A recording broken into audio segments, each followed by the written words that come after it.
काम, क्रोध, मद, लोभ। एक फुलवारी है, फुलवारी है। दुनिया के धरती पर जितने फूलों की जकीरा है फुलवारी में है। संपूर्ण फलों का पेड़ उस फुलवारी में है। फुलवारी सजी धजी है। फुलवारी आप इस दुनिया को कह सकते हैं। वो फुलवारी में दो तीन को महिला बैठी है, सुपर महिला, जमाने की महिला, बड़े घराने की महिला, लेकिन न वो फुलवारी है न सुपर महिला है। किताब लिखने वाले के मुंह का, अंदर का, दिमाग का उपज है। उसी जाल में हम लोग आज भी फंसे हैं। सुपर महिला तीनों बैठ करके बात कर रही है। उधर से एक महात्मा आया, चिल्लाया। महात्मा की भ्रकुटी तनी है, आंख लाल है, लंबी भुजा है, दाढ़ी लंबी, जटा बड़ा बड़ा, एक हाथ में कमंडल, एक हाथ में त्रिशूल। तीनों महिला उठ करके भागती है।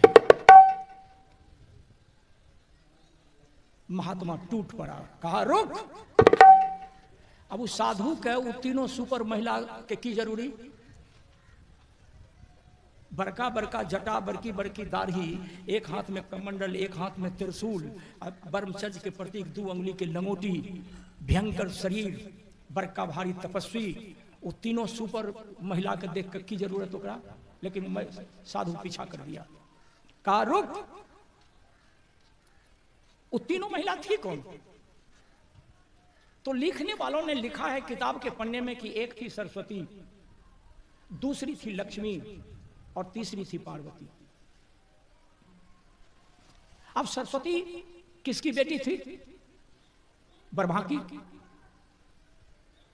एक एक बात पर ध्यान देना आप लोग। सरस्वती किसकी बेटी थी? ब्रह्मा की। सरस्वती का पति कौन था? तो ब्रह्मा जी। बहुत गड़बड़ घोटाला है। ब्रह्मा ने जिस बेटी को पैदा किया उसका नाम रखा सरस्वती। जब वो लड़की जवान हुई तो ब्रह्मा उस लड़की को पत्नी बना दिया।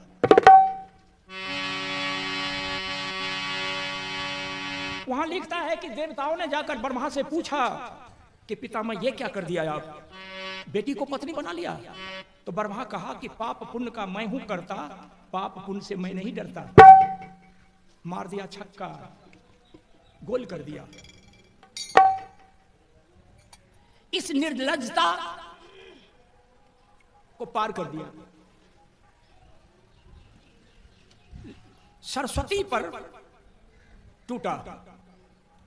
सरस्वती पलट करके कही कि अभी तपस्या करो, तुम्हें बहुत कमी है। जब तुम्हारी तपस्या परिपक्व हो जाएगी तब हमसे मिल लेना। चल हट। टूट पड़ा लक्ष्मी की तरफ। लक्ष्मी बोली कि अभी मैं तुम्हारे पक्ष में नहीं जाऊंगी, तपस्या अधूरी है तुम्हारी। मारा झपटा पार्वती की तरफ। पार्वती कही कि मैं उस पति की पत्नी हूं, तुम्हारी तपस्या जब पूरी हो जाएगी तो हम अपने पति से कह करके तुमको दीर्घायु बना देंगे। इतने पर उस साधु नहीं छोड़ा। तीनों भागती भागती एक बड़ी हवेली के दरवाजे पर जाकर के चिल्लाई और बोली कि बचाओ बचाओ बचाओ। महात्मा वहां जाकर के खड़ा हो गया। हवेली का दरवाजा खोला। हवेली का मालिक निकलकर सामने आए। महात्मा कहा कि तुम दरवाजा बंद कर, तुम अंदर जाओ। ये तीनों कांप रही है कि हमको बचाओ बचाओ बचाओ। कहा कि महाराज ये तीनों को आप पहचान रहे हैं? कहा पहचानता हूं। तीनों को ले जाऊंगा आश्रम में, किसी से झाड़ू दिलवाऊंगा, किसी से थाली बर्तन धुलवाऊंगा, किसी से कपड़े साफ करवाऊंगा। तीनों को नौकरानी बनाकर आश्रम में रखूंगा। लगा दरवाजा, बंद कर बंद कर। हमें है काम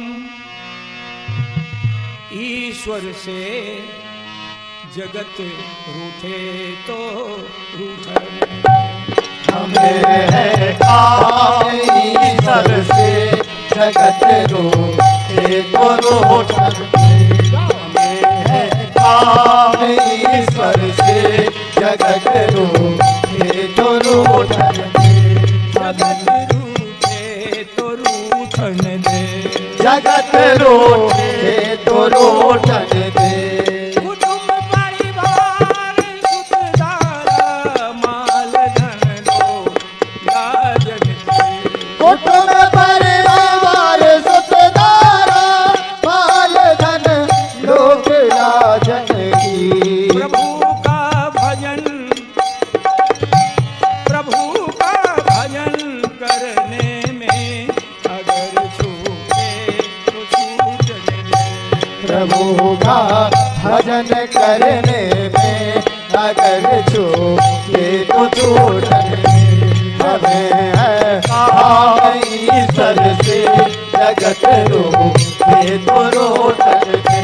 बैठी संतों के संगति में करूं कल्याण मैं अपना, संतों के संगत में करो कल्याण मैं अपना, करो कल्याण मैं अपना। लोग दुनिया की मौजों में, लोग दुनिया की मौजों में मौज लूटे दुनिया मौजों में मौज लूटे तो लूटन ईश्वर से, जगत रूठे तो लूटन। इस पंक्ति को हम अमल में लेना चाहते हैं। बैठ संतों के संगति में करूं कल्याण मैं अपना, लोग दुनिया के मौजों में मौज लूटे तो लूटन दे। अब आ जाइए मकान के दरवाजे पर, मुख्य दरवाजे पर, और वो पंक्ति को वहां ले आइए, लोग दुनिया के मौजों में मौज लूटे तो लूटन दे। ये महात्मा कह रहे हैं कि दरवाजा बंद कर, तुम अंदर जाओ। तीनों देवी कांप रही है और महात्मा वार करना चाहते हैं कि चल तुमको ले जाऊंगा आश्रम में। पर्दा उठा लीजिए, पर्दे के बाहर बात को ले आइए। महात्मा कौन है? विश्वामित्र। हवेली किसकी है? हरिश्चंद्र का। दरवाजा पर खड़ा कौन है? स्वतः हरिश्चंद्र। यहां थोड़ा सा मिलान कर लीजिए, तब कीर्तन समझ में आएगी। विश्वामित्र का कहना है कि हम इन तीनों को ले जाएंगे। यहां एक पंक्ति पर ध्यान दीजिए। अब चलिए गीता की तरफ। गीता में गीताकार लिखा है, भगवान कृष्ण अर्जुन को समझा रहे हैं कि अर्जुन, जिस व्यक्ति के मन के अंदर बहुत कुछ पाने की चाह है, उस व्यक्ति को जीवन में बहुत दुख है। एक बार फिर से ध्यान दीजिए। हे अर्जुन, जिस व्यक्ति को जीवन में बहुत कुछ पाने की चाह है, उस व्यक्ति को जीवन में बहुत दुख है। और जिस व्यक्ति को कुछ पाने की चाह नहीं है, उसको दुनिया की धरती पर कोई दुख नहीं है। पंक्ति पर ध्यान दीजिए कि चाह गई चिंता गई। जब चाह नहीं है तो चिंता कोई काम का नहीं है। मनमा बेपरवाह, न चाह है, चाह समाप्त हो गई किसी चीज को पाने की तो चिंता समाप्त हो गई। मन एकदम कुशल है, मन में कोई लप्पो चप्पो नहीं है। चाह गई चिंता गई, मनमा बेपरवाह। और जिसको कुछ नहीं चाहिए वही है शाहंशाह। तो मैं हरिश्चंद्र की चर्चा कर रहा था। हरिश्चंद्र कहा कि महाराज, ये तीनों हमारे दरवाजे पर आ गई है। हमारा कर्तव्य बनता है कि हम तीनों की रक्षा करें। यहां लोभ चलाया, ध्यान दीजिए, लोभ चलाया। विश्वामित्र कह रहा है कि हरिश्चंद्र, जीवन के किसी मोड़ पर तीनों तुमको साथ नहीं देगा। हरिश्चंद्र, इसमें तुम मत पड़ो, तुम्हारी जिंदगी बर्बाद हो जाएगी। हरिश्चंद्र, हम लंगोटी का कसम खा करके कह रहे हैं, हरिश्चंद्र तुम इस तीनों के जाल में मत फंसो, ले जाने दो। हम इससे मजदूरी करवाएंगे। आश्रम में झाड़ू जलवाएंगे, हरिश्चंद्र ले जाने दो। अब आप समझ सकते हैं कि विश्वामित्र कितना क्रांतिकारी रहा होगा, कितने बड़े क्रांतिकारी रहा होगा। लेकिन हरिश्चंद्र कहा, चंद्र टड़े सूरज टड़े, टड़े जगत व्यवहार, पैदृ है बढ़ता हरिश्चंद्र का, टड़े न सत्य विचार। महाराज अगर मैं सरस्वती को जाने दूंगा तो हमारी बुद्धि मर जाएगी, विवेक मर जाएगा, लोभ आ गया। अगर हम लक्ष्मी को जाने देंगे तो हम दरिद्र हो जाएंगे, और पार्वती को जाने देंगे तो हमारी आयु छिन्न हो जाएगी। हम किसी रूप में ही तीनों को जाने नहीं देंगे। हरिश्चंद्र तीनों को अंदर कर लिया। हरिश्चंद्र महा गलती किया। विश्वामित्र कहा तो लंगोटी का कसम, मैं सारी तपस्या की ताकत तुम में लगा दूंगा, जाओ। लेकिन जाते जाते मैं कह करके जा रहा हूं, हरिश्चंद्र इस तीनों जीवन के किसी मोड़ पर तुमको साथ नहीं देगा। कहा महाराज देखा जाएगा। कुछ ही दिनों के बाद विश्वामित्र छल करके प्रपंच के जाल में फंसाकर सुसुप्ति अवस्था में, स्वप्न अवस्था में सब कुछ ठग लिया, सब कुछ ठग लिया। सुसुप्ति अवस्था में ब्राह्मण का वेश। फिर यहां देखिए, हर कदम जितना किताब पढ़ेंगे तो हर जगह लिखेगा कि ब्राह्मण का वेश, दोसर जात का वेश नहीं, ब्राह्मण का वेश। कहीं कोई पढ़िए, सब जगह लिखेगा ब्राह्मण का वेश। रात बीती, भोर हुआ। हरिश्चंद्र अपने सिपाही सलार को बुला करके कहा कि डंके पे चोट मरवा कर प्रजा में कह दो कि रात हम सुसुप्ति अवस्था में सारी दौलत किसी को दान दे दिया। विश्वामित्र पहुंच गए। यहां लोग गाते हैं, सबसे धर्म प्रधान जगत में, लेकिन जगत नहीं, भारत में सबसे धर्म प्रधान भारत में। हर देश का अपना अपना धर्म अलग अलग है, लेकिन गाने वाला को इतना सूझबूझ कहाँ है। कहता सबसे धर्म जगत की बात करता है। सबसे धर्म प्रधान भारत में, सबसे धर्म प्रधान, सबसे धर्म प्रधान भारत में, सबसे धर्म प्रधान, सबसे धर्म प्रधान भारत में, सबसे धर्म प्रधान भारत में, सबसे धर्म प्रधान भारत में, सबसे धर्म प्रधान भारत में, सबसे धर्म प्रधान।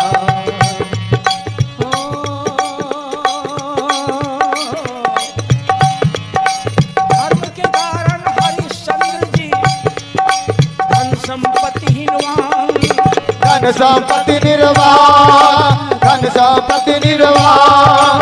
अंत बिके तुम घर जाकर, अंत बिके तुम घर जाकर, वास किया है मसान जगत में सबसे धर्म प्रधान, सबसे धर्म प्रधान, जगत में सबसे धर्म प्रधान। हरिश्चंद्र की कहानी पूरी सुनाने नहीं जा रहे हैं, हम इसमें से कुछ निकाल कर आपको देने का प्रयास कर रहे हैं। और बेशक यदि आप शांतचित्त होकर के सुनेंगे तो कुछ मिलने की संभावना है। सब कुछ दे दिया। विश्वामित्र के साथ विश्वामित्र का शिष्य भी आया था। जिस समय हरिश्चंद्र से मुकुट ले रहा था, चाबी ले रहा था, तो मुकुट लेकर के विश्वामित्र अपना चेलवा को दे दिया। ध्यान दीजिएगा, शिव्या खड़ी है, रोहित खड़ा है, हरिश्चंद्र खड़ा है, चाबी दे दिया, मुकुट दे दिया।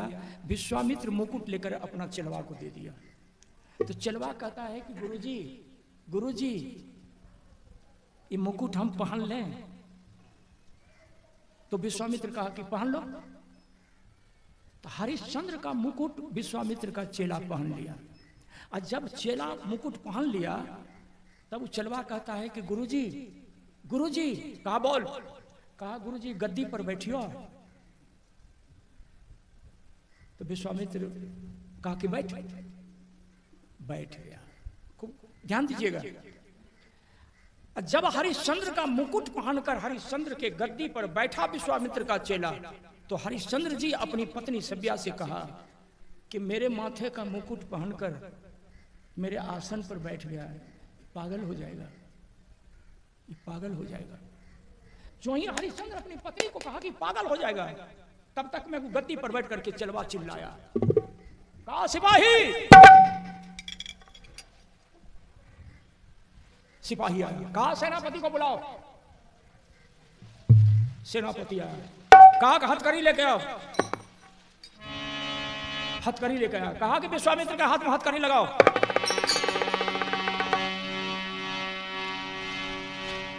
सेनापति जो ही आगे बढ़ा, कहा कि बाबा हाथ दीजिए। तब विश्वामित्र का बुद्धि जागी। कहा रे तू मेरे हाथ में हाथ का नहीं लगा। कहा कि मैं राजा हूं, मैं राजा हूं, हम आपको कैद कर लिया। विश्वामित्र कहा कि तुम मुझे कैद कर लिया। कहा कि मैं कैद कर लिया, ढिमढिम मत करो, मैं कैद कर लिया। विश्वामित्र की सूरत बदल गई, चेहरे पे उदासी छलकने लगी। गद्दी पर से उठ करके खड़ा होकर के कहा गुरुजी, गुरुजी। कहा बोल। कहा गुरुजी 2 उंगली की लंगोटी ब्रह्मचर्य का प्रतीक, त्रिकुटी में गंगा जमुना सरस्वती का प्रतीक तिलक चंदन, माथे से लटकता हुआ जटा, लंबी लंबी दाढ़ी, चौड़ी छाती, लाल लाल नेत्र, लंबी भुजा। गुरुजी आप देख लीजिए कि हरिश्चंद्र की पत्नी रो रही है, बिलख रही है। गुरुजी आप देख लीजिए कि हरिश्चंद्र का मासूम बच्चा माई के आंचल पकड़ करके रो रहा है।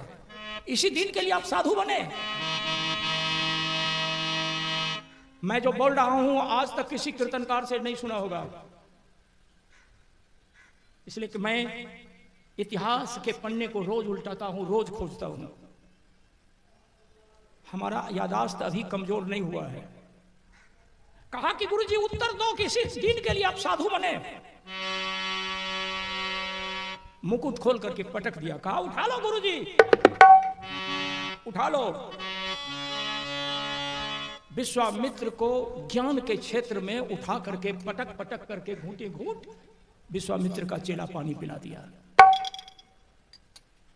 इसको यहीं रहने दीजिए, इसलिए कि हमको आगे बढ़ना है।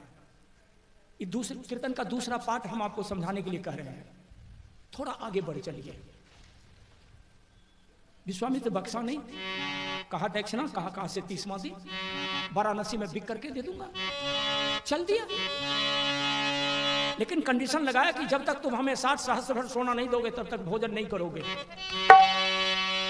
तर्पण है, बिलखन है, परेशानियां हैं, साथ में पत्नी बिलखती है, दूध वहां बच्चा रोता है। ये लड़ाई तराजू के एक पल्ले पर एक लंगोटी और तराजू के उसी दूसरे पल्ले पर एक राजा। लंगोटी माने साधु की सद्धता और एक राजा की लड़ाई दोनों में है। आगे बढ़ के देखिए,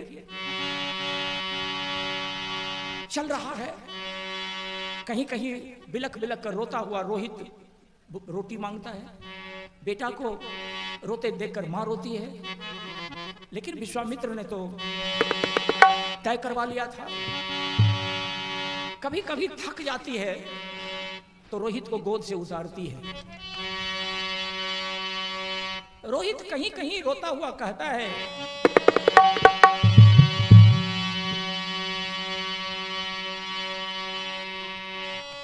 ए मां भूख सताती है, मुख से नहीं बैन निकलता है, कैसे राह चलूं मैया, चकचौंध नैन में आता है। सताती है, मुख से नहीं बैन निकलती है, कैसे राह चलूं मैया चकचौंध नैन में आती है। आगे जब बढ़ता है, ये बात को हम अध्यात्म में ढालने जा रहे हैं। एक महात्मा बैठा है आगे में, कमंडल में पानी है और एक गठरी में सत्तू है। रोती हुई रोता हुआ जा रहा है। महात्मा का कहा है, पथिक सुन, तुम्हारी पत्नी रोती है, तुम्हारा बच्चा क्यों रोता है? हरिश्चंद्र कहा कि भूख से। कहा तो तुम मुष्टंडा जवान हो, पत्नी रो रही है, बच्चा रो रहा है, रोटी क्यों नहीं देता है? वो कहानी कह करके सुनाते हैं हरिश्चंद्र। कहा कि सुन, तुम यदि रोटी खा लोगे, बच्चे को खिला दोगे, तो महात्मा विश्वामित्र तुमको श्राप दे देंगे। कहा जी। कहा तो मैं भी संत हूं, अगर तुम मेरा आदेश का पालन नहीं करोगे तो अब भी मैं तुमको श्राप दे दूंगा। देख, गठरी में सत्तू है, कमंडल में पानी है, चल तैयार करो, खिलाओ, एक कदम आगे नहीं बढ़े, खिलाओ। विवश हो करके सेव्या सत्तू सान करके तैयार की। एक हिस्सा बेटा के हाथ में दी, एक हिस्सा पति के हाथ में, एक हिस्सा अपने हाथ में। जो ही खाना चाहते हैं, उधर से एक दरिद्र आकर के हरिश्चंद्र के आगे हाथ बढ़ा दिया। हरिश्चंद्र अपना हिस्सा सत्तू दे दिया, तुरंत लब से खा लिया और रोहित कुमार के आगे जाकर के हाथ फैला दिया। हरिश्चंद्र कहा कि बेटा दे दो, रोहित दे दिया। सब्या के आगे में जाकर के हाथ फैला दिया। हरिश्चंद्र कहा कि दे दो, दे दिया। कहा कि चलो।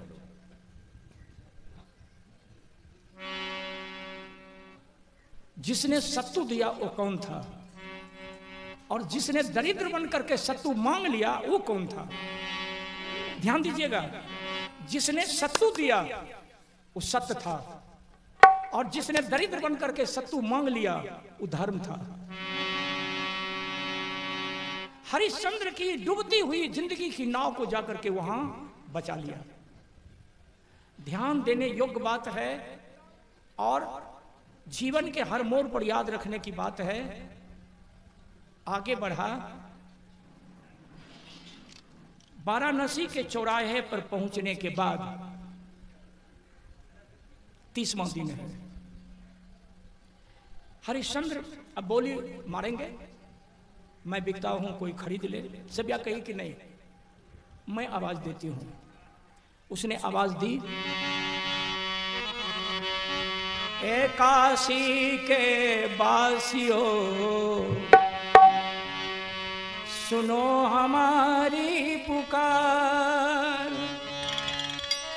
मैं बिकती कोई खरीद ले, होगा बर उपकार। लेकिन सब्या घूंघट में है, घूंघट में लोगों की भीड़ है। कोई हरिश्चंद्र पर उंगली उठाता है कि इतना मुष्टंडा जवान पत्नी को बेच रहा है। कई तरह की बातें उठ रही हैं, कटी जली आवाजें दी जा रही हैं। बस हम इस बात को यहीं छोड़ने जा रहे हैं। हम तीसरे पड़ाव में प्रवेश करेंगे। इस बात पर ध्यान देना है कि सब्या चिल्ला रही है, लोगों की भीड़ है, कोई कुछ बोल रहा है, कोई कुछ बोल रहा है। हरिश्चंद्र सबकी बात सुन रहा है, कटाक्ष पर कटाक्ष किए जा रहे हैं। कुछ लोग कटी जली बात भी कह रहे हैं, कुछ लोग सब्या के पक्ष की भी बात कर रहे हैं कि परिस्थिति होगी। उसी बीच में एक घटना घटती है। सोया हुआ है गाढ़ी नींद में, और एक जा करके सोए हुए व्यक्ति के देह पर हाथ मारता है। कहा कि रे उठ, इस सोने का समय है, इस सोने का समय है।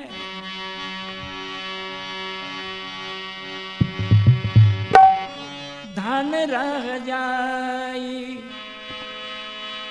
महल अटरिया, सुनी रह जाइत तोरो सुख के सजरिया। धन रह जाई महल अटरिया, सुन रह जाई तोरो सुख के सजरिया। है जमराज रामा हो राम, है जमराज गले डाली है पसरी, उठी गई है धन अय्या जमराज गले डाली है पसरिया, छूटी गई है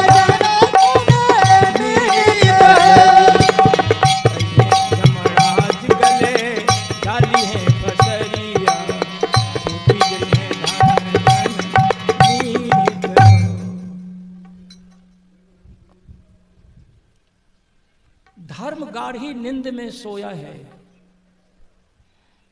आज पूरे देश में धर्म धर्म एक मुट्ठी आदमी चिल्ला रहा है।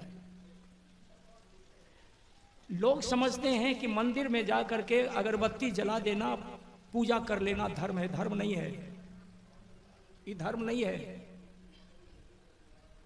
धर्म का परिभाषा है कि अपनी ध्यान दें, अपनी जिंदगी की रक्षा करते हुए, अपनी जिंदगी की रक्षा करते हुए, अपने जीवन के रास्ते को तय करते हुए अपने जीवन का अंतिम प्रकाष्ठा पर पहुंच जाओ। धर्म का परिभाषा यह है।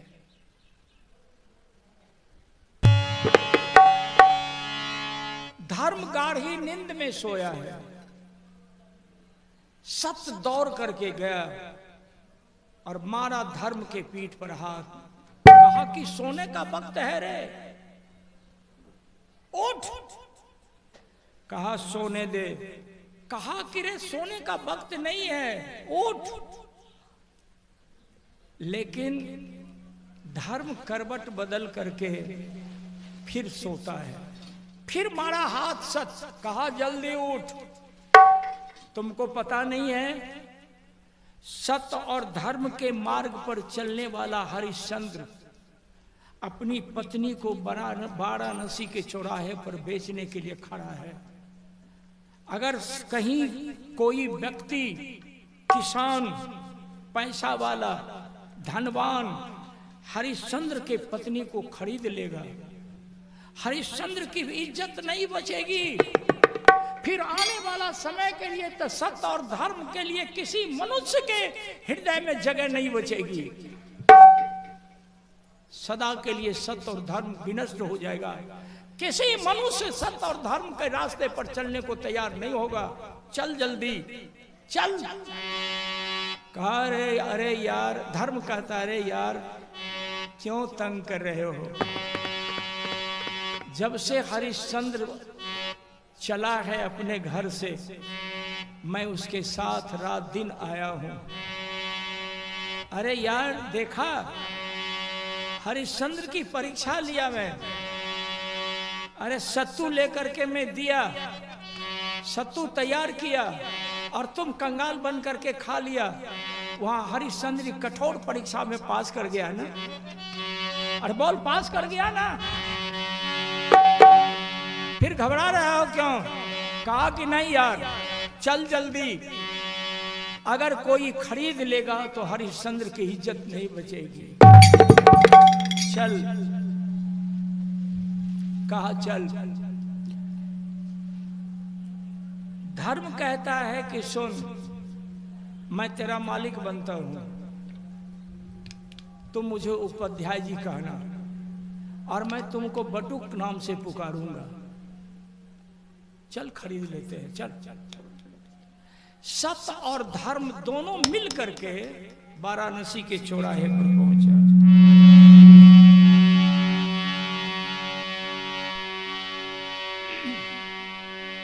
लोगों की भीड़ है। बटुक कहा कि मालिक।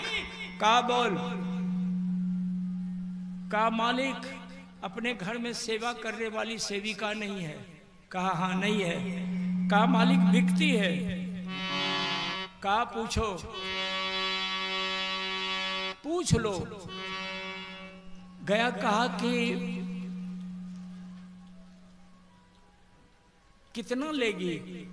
हरिश्चंद्र कहा कि 30 सहस्त्र भर सोना। कहा कि ठीक है। कौन कौन काम करेगी? ध्यान देना आप लोग, सत्य पूछ रहा है। कौन कौन काम करेगी? हमारे मालिक के घर में एक दासी की जरूरत, कौन कौन काम करेगी? सभ्या बोली कि सब काम कर दूंगी, 2 काम नहीं करूंगी। कहा कि बोल कौन कौन काम नहीं करोगी? सभ्या बोली कि जो भोजन मैं मालिक के लिए तैयार करूंगी वो भोजन मैं नहीं करूंगी। मालिक का बिस्तर तैयार कर दूंगी।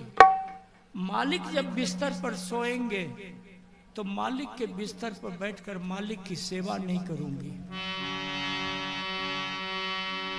बाकी सब काम कर दूंगी।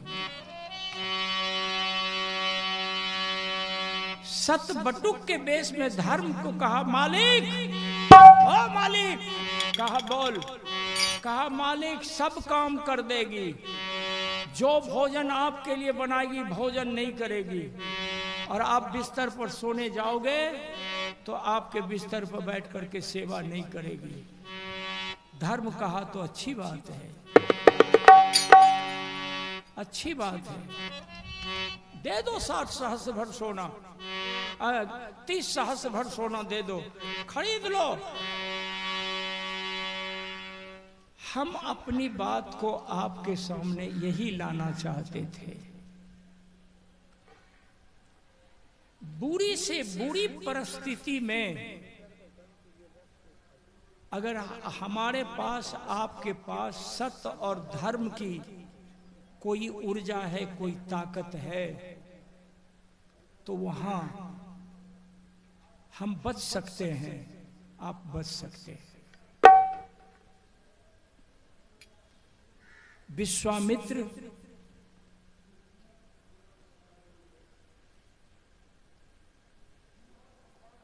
और वशिष्ठ की चर्चा में आपको सुनाया,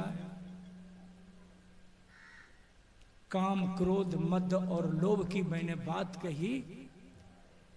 हरिश्चंद्र लोभ में फंस गए। अंतिम बात में सुना रहा हूं, तीनों को अपने हवेली में ले लिया, लेकिन कुछ ही घंटे के बाद विश्वामित्र ने जब छल कर दिया तो तीनों हरिश्चंद्र के हवेली में रहने के बाद हरिश्चंद्र को किसी मोड़ पर साथ नहीं दिया। किसी मोड़ पर न लक्ष्मी साथ दी, न सरस्वती साथ दिया, और न ही पार्वती साथ दिया। जिस समय विश्वामित्र छल कर रहा था उस समय कम से कम सरस्वती को साथ देना था, लेकिन कोई साथ नहीं दिया।